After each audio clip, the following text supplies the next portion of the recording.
You ask Tiger to solve. This deals with linear equations with one unknown. The final result is r equals 32. Let's solve it step by step. Group all constants on the right side of the equation. Subtract 2 from both sides. Simplify the arithmetic.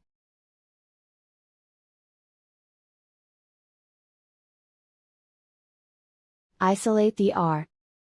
Multiply both sides by inverse fraction 4/1.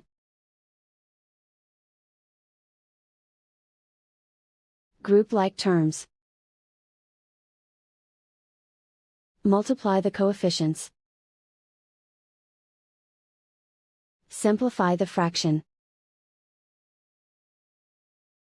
Simplify the arithmetic. And so the final result is r equals 32.